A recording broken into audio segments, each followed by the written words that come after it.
Allahu Akbar. Teman-teman, apa itu dukhan? Apa kaitannya dengan 15 Ramadan? Ya kan? Kemudian, apa dampak-dampaknya? Dan lebih penting, dari mana sumbernya? Itu yang paling utama. Nah, maka dalam konteks ini, saya ingin coba batasi dulu. Dukhan memang benar dimasukkan pada satu di antara 10 tanda-tanda yang sangat spesifik tentang akan mendekatnya atau terjadinya kiamat. Bahkan jelas turun surahnya langsung, Allah berikan keterangan surah Ad-Dukhan. Ya, fartaqib yawma ta'tis sama'u bidukhanim mubin. Ya, berhati-hati, semakin mendekat nih. Ya, khususnya nanti pada saat langit mulai mendatangkan satu asap, dukhan, asap yang nyata. Ya, dan banyak tafsiran di situ. Ya, bahkan Imam Al-Qurtubi memberikan 3 tafsiran utama. Ya, beliau mengutip keterangan para sahabat, ada yang mengatakan ini dukhan pertanda kiamat akan tiba. Ada tafsiran-tafsiran lain, ada tafsiran-tafsiran berbeda, tapi umumnya kebanyakan sepakat itu adalah asap tanda kiamat, yang asap ini bukan asap yang dihasilkan dari satu fenomena-fenomena di bumi. Ya, tapi memang spesifik turun dari langit. Makanya kalimat Qur'annya, ya, yauma ta'tis sama'u bidukhanim mubin. Pada hari saat langit mendatangkan asap yang menutupi wilayah-wilayah bumi sehingga gelap, padat, sesak dan seterusnya, dan berlangsung dalam periode yang cukup lama. Tapi saya tidak akan masuk ke situ dulu. Apakah benar ada keterangan yang menyebutkan dukhan ini akan muncul di 15 Ramadan? Ini poinnya. Nah, sejauh ini informasi-informasi yang menyampaikan tentang kejadian 15 Ramadan itu bisa dilacak di satu kitab. Saya sudah cari kitabnya, saya sudah keluarkan langsung kepada intinya supaya mudah untuk bisa kita pahami. Kitabnya namanya Kitabul Fitan. Ini langsung saya print outkan dan langsung ke isinya ke dalam supaya saya bisa perkenalkan dengan lebih baik. Ini ya, Kitabul Fitan. Karya Syekh Al-Hafidh Abu Abdullah Nu'aim bin Hammad Al-Marwazi. Ya, jadi Syekh Al-Hafidh Abu Abdullah Nu'aim bin Hammad Al-Marwazi. Ini saya sudah keluarkan dengan tahqiqnya langsung. Ya, dari manuskripnya juga diambil di Britania di Inggris, ya, kemudian oleh muhaqqiq ini yang akan mengeditorialnya, ya, yang akan menganalisis naskahnya, diturunkan kembali sampai kemudian dicek validitasnya dan kaitan-kaitan dengan keaslian naskahnya, sampai juga penulisnya, biografinya dan sebagainya. Secara singkat, pembahasan tentang tadi itu ada di halaman 228. Ini.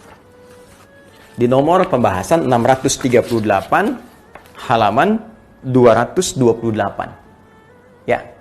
Walaupun penulis kitab ini, Abu Abdullah Nu'aim bin Hammad Al-Marwazi, mengatakan ini hadis dari Nabi SAW, tapi para ahli hadis menolaknya, menggolongkan ke dalam hal-hal yang harus diingkari, menyebutnya dengan sesuatu yang tidak digunakan sebagai hujjah, nggak bisa dipakai sebagai dalil, bahkan ada yang lebih kencang mengatakan hadisnya palsu, dan seterusnya. Dan saran para ulama hadis bahkan sudah jangan terlalu serius. Kata para ulama hadis jangan terlalu serius. Tapi mohon maaf, kita pun mesti adil. Saya coba ingin tanya lah, teman-teman yang pernah menyampaikan riwayat ini, pernah lihat kitabnya nggak? Itu pertanyaan saya. Jangan-jangan Anda sepotong-sepotong saja. Ambil, apalagi yang nggak pernah lihat sama sekali, heboh, awas besok dukhan aja nggak tahu Anda apa. Saya mau tanya, Anda saja yang meriwayatkan informasi ini, yang menyampaikan, pernah lihat kitab itu nggak? Dugaan saya, besar kemungkinan belum pernah lihat. Dalam arti melihat itu benar-benar membaca dengan teliti. Ya, kalau lihat begini, Anda barusan lihat juga, lihat Ustaz. Ya. Yang saya maksudkan membaca dengan teliti. Anda mesti ingat, di halaman tadi, teman-teman, 228 yang ini, yang hadis nomor 638, sebetulnya beliau pun bukan ingin menguraikan tentang peristiwa kiamat. Abu Nu'aim ini bukan ingin berbicara tentang peristiwa kiamat. Anda mesti tahu, ini termasuk satu rangkaian dari 9 halaman pada sebuah judul yang beliau beri nama di halaman 224. Ini ada babnya. Apa babnya? Ma yuzkaru min alamati minas sama' ma yuzkaru Ya, hal yang akan disebutkan ini min alamatin minas sama, termasuk tanda-tanda, ya, fenomena yang dapat nampak di langit, kelihatan dari langit, fiha, ya, finqita'i mulki Banil Abbas. Tanda-tanda itu terkait dengan berakhirnya kekuasaan, ya, dinasti Abbasiyah, Bani Abbas. Jadi sebetulnya ini rangkaian, satu informasi dari rangkaian yang sangat banyak yang bercerita tentang berakhirnya kekhalifahan Bani Abbas itu, diantaranya pernah terjadi satu pekikan besar yang terjadi pada bulan Ramadan. Dan kalau Anda baca di sini ada jelas dari yang bagian pertamanya. Ya, yang paling menarik, wawahiyatun fi ma bainal isyin ila rabi wal isyin min Ramadan. Dan ada juga diprediksi antara 20 sampai 24 ini. Jadi ini bukan hanya bicara tentang 15, bicara dari 10, bicara dari 15, bicara dari 20, bicara dari sampai 24. Cuma nanti ini ditambah-tambah dengan cerita-cerita. Bahkan nanti ada juga keterangan terjadi di masa kekhalifahan atau kepemimpinan As-Sufyani yang kedua. Sudah pernah kejadian dulu. Gitu. Jadi ini pun sebetulnya bukan ingin bicara dukhan. Kitab ini bukan bicara tentang kiamat, jadi tidak relevan. Kalau Anda mengaitkan 3 persoalan tadi, ya mohon maaf, ayat Quran tentang dukhan dibawa ke peristiwa 15 Ramadan karena buku ini, ya.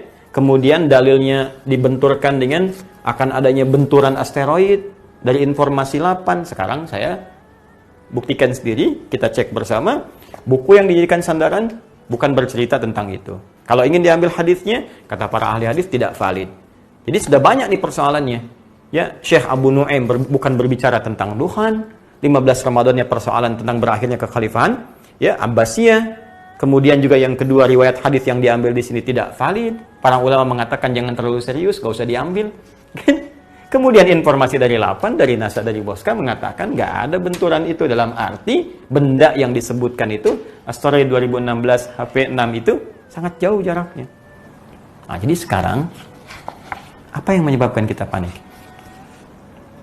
Jangan-jangan bukan persoalan kiamatnya. Jangan-jangan persoalan amal kita. Ini masalah. Karena orang-orang yang panik dengan satu kejadian besar, ini menandakan ada persoalan iman dalam jiwanya.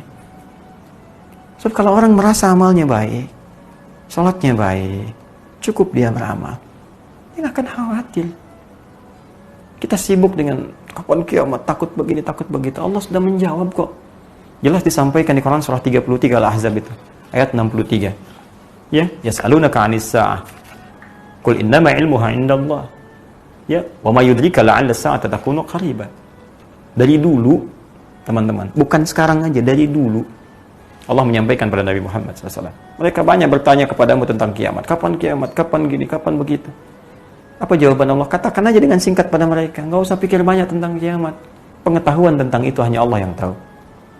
Bahkan tegas disampaikan dalam Quran surah ke-34. Maaf, Quran surah 31. Dalam Quran surah 31 Luqman, ayat 34. Yang 34 ayatnya, ayat terakhir di surat Luqman. Perhatikan. Innallaha 'indahu 'ilmus sa'ah. Hanya milik Allah pengetahuan tentang kapan terjadinya kiamat. Bahkan kalimatnya jelas disebutkan waktu. Ya, di Quran itu banyak. Kiamah, yaumul kiamah. Yaitu ada bahkan surahnya surah ke-75. Ya, la uqsimu biyaumil qiyamah, yaumuddin, yaumul akhir, tapi menunjuk pada waktu spesifik saat. Kalau sekarang saat itu jam. Ada menitnya, ada detiknya. Kata Allah sampai menitnya, detiknya cuman saya yang tahu, kata Allah. Ya, kita hanya diberikan berupa tanda-tanda dari yang kecil sampai dengan yang besar supaya waspada. Dan kiamat yang paling kecil itu adalah kematian kita.